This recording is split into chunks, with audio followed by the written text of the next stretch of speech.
ઘણા કલાકારો અમારે એવું થતું પેટી નામ શું તમે વાહેથી આમ ઈ નહીં તે દીખી જ સરતી હું એનું વયું જતું હોય છે પેટી આમ ભગવડા દે. હવે ખબર પડી ઘણી વાર અહીંયા દબાવીને નકરું આમ કર્યા કરી એને તૂટી જાય આ ધમેણ બધી એમ આ બધું વીખી સૂકી નાખી કાલ પાછું હું કરું એ બધું સમજાય હવે. એટલે આમાં બધાય જ મંડા તાલમાં ન હોય આ એવું થતું હોય તો એ બધાયને શરૂઆત એવી જ હોય. માતાજી ધીરે ધીરે બધું આપે. કોઈ આમાં બધાને એવું જ વિચારવું કે અમે ટોચે જ પૂગવાના છે. હા એવું કઈ વિચારવું જ નહીં કે આટલા બધા વારો ન આવે. ધ્રુપકો મારી જવાનું, ખાબકી જવાનું.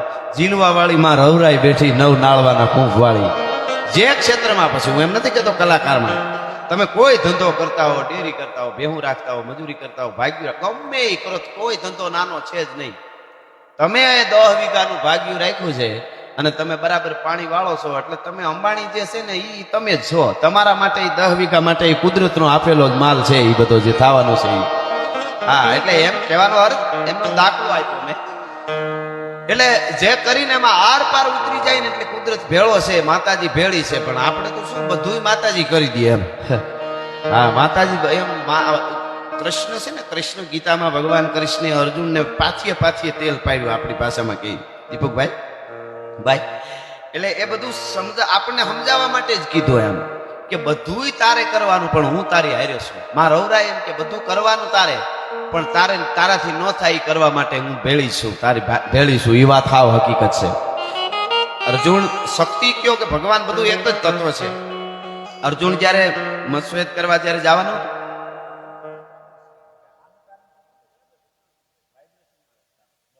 ચલેગા એટલે એને કીધું અર્જુનને, ભગવાન કૃષ્ણે અર્જુનને બહુ સમજાવ્યો. આમ ત્રાજવામાં પગ રાખજે ને આમ કરજે ને આમ કરજે ને આમ કરજે. માછલી ઉપર ફરતી છે ને એ ફરતી માછલીની આંખ તારે નીચે પાણીમાં જોવાની છે ને અને બરોબર જયારે તું બાણ માર ત્યારે નીચે આંખ જો એટલે આ જગ્યાએ આંખ આવે. આટલી સકર માછલી ફરે તો અહીંયા આવે. આમ તેમ ધ્રુજી નો જાતો શ્વાસ બંધ કરી અને પછી બાણ છોડજે ફલાણું ઢીકણું. એટલું બધું સમજાયું. છેલ્લે અર્જુન કે ભગવાન આ બધું મારે કરવાનું, આ બધું મારે જ કરવાનું એમ. ભગવાન કે તારે જ કરવાનું. તો તમારું શું કામ છે? તમે શું કરવાના એમ. આપણે એમ થાય ને તરત પાછું આપણે એમ કહીએ કે દવાખાને જઈને દવાઈ લઈ લઈને સારું થઈ જાય, બધું થઈ જાય. હું ડેરીમાં ફલાણામાં ઢીકડામાં જમીનમાં તમે બીજા જે ધંધો આમાં હું મારે મહેનત કરવાની પૈસા આવે તો માતાજીએ શું કર્યું? આવું આવી જાય ઘણી વાર. એટલે કીધું હોય કે તો તમે શું કરો એમ. કૃષ્ણને કીધું અર્જુને, ભગવાન કૃષ્ણને તમે શું કરો? બધું મારે કરવાનું, તીર મારવાનું, આંખ નિશાન મારે લેવાનું, ધ્યાન મારે રાખવાનું. તમે શું કરો? તો તારી પેલા જેટલા મસવેદ માછલી વીંધવા આવ્યા એનાથી વીંધાણ કોઈથી માછલી? તો ના. શું કામ એ તને ખબર છે? તો કે ના. એ કે નીચે પાણી રહ્યું ને આમાં હલે છે પવનથી કે તો એ પાણીને સ્થિર હું કરી દઈશ. એ તારી તાકાત નથી ભલામણ. પાણી સ્થિર થાય તો જ માછલીની આંખ બરાબર દેખાય. જીવનમાં કદાચ સંકટ આવે, ફલાણું ઢીકડું, હગા વાલા, બીજું ત્રીજું, હું ક્યાં જાઉં, મારે હારે હવે કોઈ ના હોય એવું લાગે છે, હવે હું કરું? તેથી રવેચી કે હવે પાણીને સ્થિર હું કરી દઈશ. હવે તારી કોઈની તાકાત નથી તારું રૂવાડું ખાંડું. તેથી માં આવે પગરખા ખોવાઈ જાય એમ કે હે રવરાય તો માં હું પગરખા ગોતવા જાય? એ તો હાસી વાત છે ને. એમ મારે આ જગતગુરુ શંકરાચાર્ય બાપુ એને એવડા મહાદેવ ભોળિયાનાથની ઉપાસના કર્યા પછી છેલ્લે શક્તિની જ્યારે ઉપાસના કરી ત્યારે એને કીધું કે હે માં આવી જગ્યાએ મારું ધ્યાન રાખજો. ને આજ હું મારા વતી મારા માટે તમારા બધાય માટે, કારણ કે અમે અહીંયા બેહીએ એટલે તમારા બધાના પ્રતિનિધિ તરીકે હોઈએ છીએ માની સામે. આ બધી વાતો અમે રજૂ કરીએ છીએ. તમારામાંથી અમને ઘણી ઉર્જા મળતી હોય છે. તમારો એકનો ફાળો. અહીંથી હું ભૂકા કાઢી નાખે હું બોલું તો મારે ગાડીમાં બેહીને કોઈ દી ન વિચારે કે આજ મેં ભૂકા કાઢી નાખ્યા. 50% હું ભૂકા કાઢવા માટે હું બોલ્યો હું. કૃપા તો ભેળી છે એ વાત એક બાજુ મૂકી કરી. કૃપા તો જોઈ. 50% તમે હામાં એટલી ઉર્જાથી પડકારાના આંકલાને મારી હારે જોડાના હો ને એટલે પ્રોગ્રામમાં હિટ જાય છે. એ હાવ હકીકત વાત છે. તમે મારે જોડાવવું પડે. એ તો હકીકત છે. આ તમારા બધાની ઉર્જા આમાં મળે. સારી ઉર્જા છે. ગામડાની ઉર્જા સારી હોય. બાકી અરબો ખરબોપતિ હોય ને દીપકભાઈ ગબી જેવા મોટા કરીને બેઠા હોય. હાવ આપણે એમ થાય એ કે શું છે આ બધું, એ સમજાય નહીં એમ.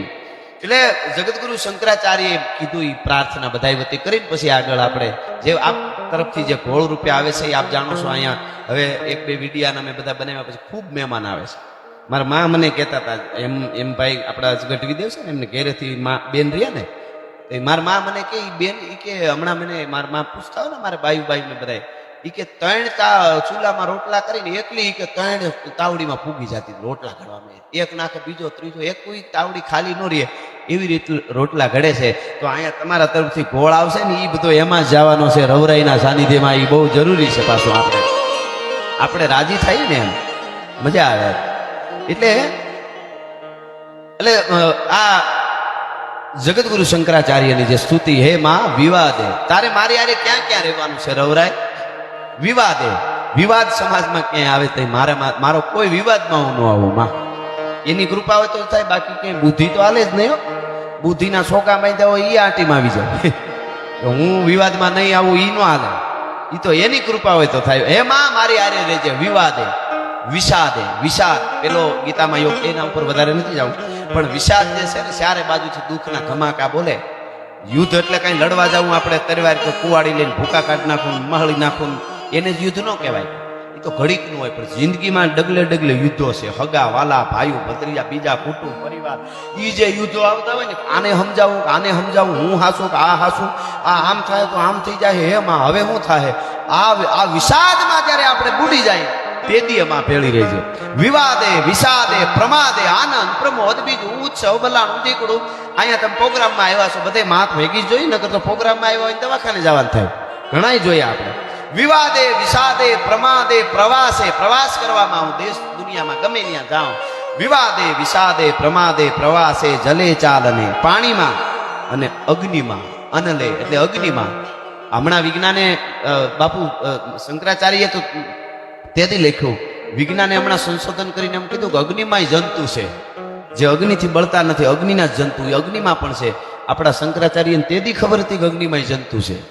વિવાદે વિષાદે પ્રમાદે પ્રવાસે જલે ચાલને પર્વતે શત્રુ મધ્યે હું પર્વતે અરણ્યે શરણ્યે શત્રુ મધ્યે દુશ્મનોની વચ્ચે જાઓ ગમે ત્યાં સદા મામ પ્રપાહી ગતિસ્તમ તમે કા ભવાની. હે રવારાય હે માનવ નાળવાના કુંભવાળી બધી જગ્યાએ તારે મારી હારે રહેવાનું છે.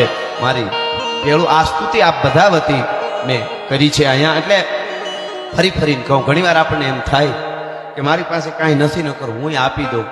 વાત સાચી છે ન હોય તો એવું થાય પણ એમાંથી જેટલું આપી એટલું હોય તો આપી શકાય એ વેમ કાઢી નાખજો અને ન હોય તો કાંઈ ન આપી શકાય એ વેમ કાઢી નાખજો. અમે કાયમ પ્રોગ્રામમાં જઈએ છીએ કેટલા અમે જોયા છે ખાલી પાઘડીમાં રૂપિયા ભરાવીને આવ્યો હોય 5-5 ની 10 ની નોટું 10-20 એમાંથી 2-3 કાઢીને મૂકી જાય કે આટલો મારો ફાળો. અને વિદુર નીતિની બહુ સારી વાત છે. દેવાની જ્યારે વાત આવે ને અમારે પોલીસ પરિવાર પણ વિસાવદરથી દર વર્ષે આવે છે ને અહીંયા દિલુભાઈ અને બધાય પોલીસ પરિવાર એમનું પણ અહીં ફરીને હું સ્વાગત કરું છું.